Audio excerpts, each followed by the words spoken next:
What a headshot! What a head! How's it, guys? This is Dayvy, FPL, and welcome back to the Fantasy Premier League video here on my channel. Now in this video, I'll be going over my updated draft and showing you guys who's in my current starting 11.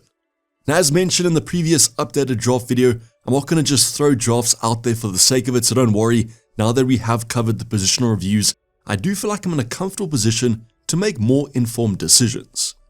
So let's see where those informed decisions do lie. You guys might absolutely hate the draft, but I think it looks pretty good.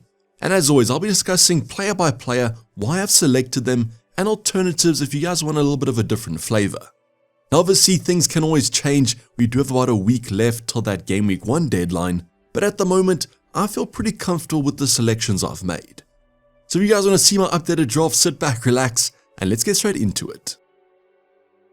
So there's been one massive improvement from this draft to the last draft, and that's the fact that I've got 0.0 in the bank, so it just feels a bit more right. But as always, if you guys do want to keep that extra 0.5, that's definitely the safer strategy.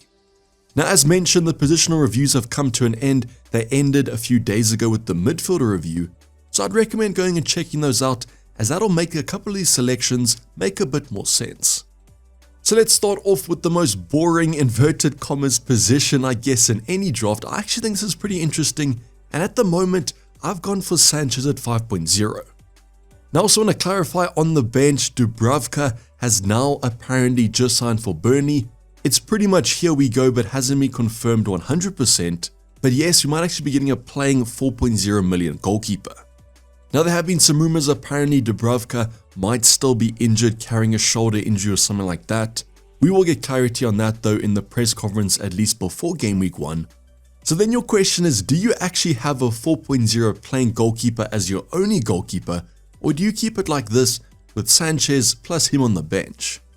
Once that does get confirmed, I'll go and crunch the numbers and tell you guys what's the most valuable approach. But it might be slightly risky having only one 4.0 playing goalkeeper. Now if you guys want to know why Sanchez is my selection, you've got two options. The first one is go check out the goalkeeper review video, or the second one is I released a thread over on Twitter yesterday that should cover all those specs. The gist of it is that Sanchez as a 5.0 goalkeeper, at least in my opinion, has the best chance of clean sheets plus also those extra save bonus points, as he averages about 3 saves every single game. Now between him and Souls, it's actually pretty close, but I favour Sanchez and that Chelsea defence. And also one added bonus is the Nottingham Forest outfield defenders are better for those DEFCON contributions. So just something to keep in mind, but I do prefer Sanchez even though I usually do go for a 4.5 goalkeeper. Just a bit of uncertainty with my favourites Kelleher or Petrovic from Bournemouth. Both those two options don't exactly know how they're going to rebound. If I had to choose one though, I would go for Kelleher. He has massive shoes to fill though, as Flecken was an absolute save giant. But I can understand just going for a 4.5 simple goalkeeper, that's usually what I do. I'm comfortable paying the extra 0.5 for Sanchez at the moment though. So once again, things might change. Dubravka might be actually our only playing goalkeeper at 4.0. I just want more clarity on the situation. Now let's go and build our draft from most important to probably least important. At least that's the way my decision making went. So the first obvious selection is going to be Mo Salah, probably the only player that hasn't left any of my drafts. And I'm just going to put the Campsy armband on him for good measure when game week 1 rolls around. Now I don't really think there's much we need to discuss on Salah. I've seen some people go without Salah but also without Haaland. That's a pretty keen strategy. Let's see if it plays out for them. But for me with Salah, even there is some uncertainty with how Liverpool are going to be attacking or setting up. Salah should always be playing and he always should be getting FPL points. Now the second premium that's also been a pretty locked in slot is going to be Cole Palmer. I do prefer him with the fixtures over someone like a Saka. Saka also hasn't been getting the most minutes in preseason, definitely the majority, but I would probably like to see him get a few more. So that's why Palmer, a little bit of a no-brainer at the moment. But if you guys do need some funds, I can understand a downgrade. I'm going to switch things up and go over our defensive department because I do feel like there's some more locked in defenders at the moment. The first one saying that though might also change. So I've got big Virgil van Dijk as my first most expensive defender. Has the highest chance for DEFCON contributions out of the premiums, and Liverpool also have some good fixtures. Now he is quite expensive though, and if you guys have watched our defender review video, or seen the thread over on Twitter, you'll know that there are other players with higher points averages. So is it worth even going for a premium defender at this point? So I'll discuss this position later on. I'm going to keep it open, there could be some variation, unlike my second slot, and that's going to be Murillo. So at 5.5, one of the highest or best players for DEFCONs, and Nottingham Forest have some good defensive fixtures coming up. Now between him and Milinkovic, it's kind of a DEFCON versus attacking threat debate. I do favour Murillo though for more consistency, and that's why I'm going to be going for him, and I probably would say he's pretty locked in. That does leave us with one extra defender slot, but let's now switch things up and go for our attacking department, and I've got Bruno Fernandes in my midfield slot. Now there is going to be some speculation about where he's going to be playing. This could be more defensive if Sesko does sign, but at the moment he seems like he still will be quite attacking. Now with Bruno, we spoke about this, he has attacking threat plus defensive threat, and obvious penalties, which is a massive tool in his arsenal. Now I've seen a lot of people kind of coming around to Bruno. I had him in my last draft, so that's a little bit annoying, but just shows that I probably made the right decision selecting him quite a while ago. It just seems like he's a dual threat midfielder wherever he plays, attacking threat and defensive contributions. I will also say that United team is shaping up quite nicely, and if they sign Baleba, who kind of knows? Now quite an interesting occurrence has happened in our forward department. I know I've been speaking about how there's hardly any good forward options, and I guess that's why I've selected Ollie Watkins. I just can't see another striker that I really am comfortable with.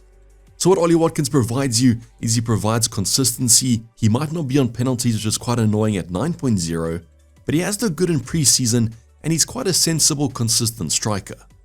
Stats also looking pretty good per game averages. I just hope that he can be nailed for more expected minutes, as then I think he's worth the value. I guess the only real reason is I can't see too much value in the cheaper departments, but that could change in the upcoming week. Now let's go on and complete our midfield department, and what I probably would say is that this next player isn't nailed, but the price structure is nailed, and that's going for a 6.5 midfielder. Now at the moment I've gone for Ndai. There is some transfer speculation, but I kind of think he's going nowhere, and being a forward changed position to a midfielder, he offers some massive threat going forward, and maybe the odd defensive contribution. Now if you do take penalties away from Ndai, I probably would say he's not worth the selection, and that's why Smaila Sarr was super close here, as he has the best attacking stats. So if you guys aren't a fan of Ndai, I definitely recommend Sarr in the slot, or whatever 6.5 you prefer. I was potentially looking at Enzo, as he could also be a little bit of a dual threat midfielder. I would probably say though a 6.5 almost nailed attacker on penalties, and Everton have some good fixtures. That's why I've gone for him in my selection. The next midfielder though is probably locked in at the moment. It's 5.5 Anderson. Now what I will add is that his per 90 averages don't always carry over, but I believe him to be nailed, and he's looked good in preseason. So those DEFCON averages should hold out at least over the opening games. At 5.5 might not be the most flashy player, but definitely consistent, and that's why you can understand him being so popular with the engaged managers. Now yes, if you guys want another CDM, I would recommend Caicedo, played basically every minute and gets the good numbers. On paper, better than Anderson, but I still prefer the Nottingham Forest midfielder. So this price structure of our midfield department hasn't changed much. I think the 6.5 slot is the only one up for debate. Do you guys like Ndai, or are you going for someone like an Smaila Sarr? In this current draft, the forward slot is going to give us some indication of how much we can spend on our final defender, and I've gone for Evan Nielsen at the moment. Now he was in my previous draft, and I mentioned I think Game Week 1's fixture against Liverpool away is off-putting people, but the Liverpool defense hasn't been as squeaky clean this preseason. Now yes, you can never judge preseason on how the games are going to start, but with Kluivert out injured, Evan Nielsen could potentially be on penalties. Now we don't exactly know how long Kluivert's going to be out for, so that's just speculation, but if Evan Nielsen can be on penalties, I like Bournemouth's fixtures from Game Week 2 onwards. This also comes down to the fact that there's no real cheaper option. I will say though Strand Larsen is increasing in my thoughts, overperformed his XG but still putting up some good numbers. That's obviously from our forward review video. The only thing I don't like about Evan Nielsen though is the other popular forwards are priced at 7.5, and therefore I would need an extra 0.5 in the bank to do those upgrades. So that's kind of locked me out of a 7.5 striker, and I'll talk about some variation if you guys do want to go for someone like a Dom Solanke or the ever popular Chris Wood. Could also downgrade as mentioned, Strand Larsen does look pretty okay, but with Evan Nielsen at 7.0, that gives us 4.5 for our defender. Now you guys know what my thoughts are on these potential selections. I'm a big fan of Wan-Bissaka. Yes, Diouf has just signed for them and does look good, so those could interchange quite easily. I just feel like Wan-Bissaka does have that DEFCON threat as well as the potential attacking threat, almost a dual threat 4.5. Now on the bench, I've also got 4.5, I've gone for Richards, as that Crystal Palace West Ham rotation is slightly better than Anderson, and I do like Richards, but Gay is pretty consistent, just worried that he might be transferred out.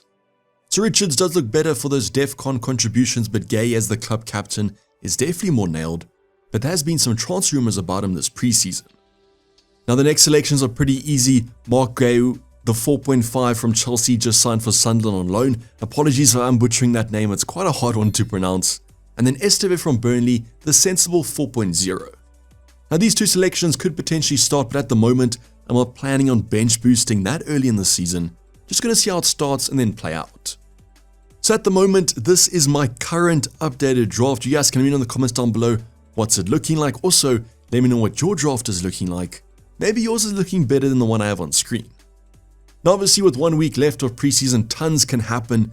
The Community Shield should also give us clarity on how Liverpool are looking, as could Florian Wirtz sneak in here instead of a Bruno Fernandes. Now I did mention some potential switches, so now let's go over those quite quickly. So the first change I want to talk about is probably the most easy one. It's downgrading Sanchez to a 4.5 and therefore giving us an extra 0.5 to upgrade elsewhere, probably our last defender solution.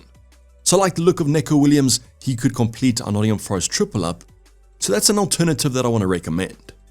Another potential could be downgrading Virgil van Dijk to someone like a Tarkowski at 5.5. That would also give us an extra 0.5 to upgrade Wan-Bissaka, and overall defense I think then looks pretty okay.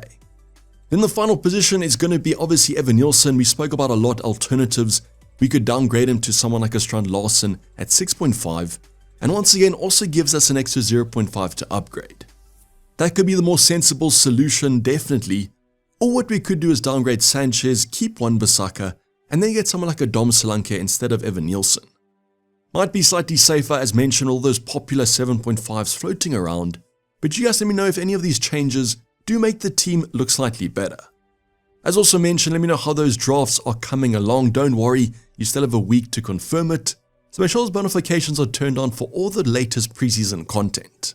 Also join our Discord server, link in the description, where you guys can ask me questions a bit easier, or comment anything down below and I'll try and reply. This is basically enough for the video, guys. Hope you guys did enjoy it. Please don't forget to like if you did and subscribe if you have subscribed yet. Tons of content still to come up for that Friday Game Week 1 deadline. But for the time being, I'm signing off. It's been Dayvy FPL and I'm out. Cheers, bye.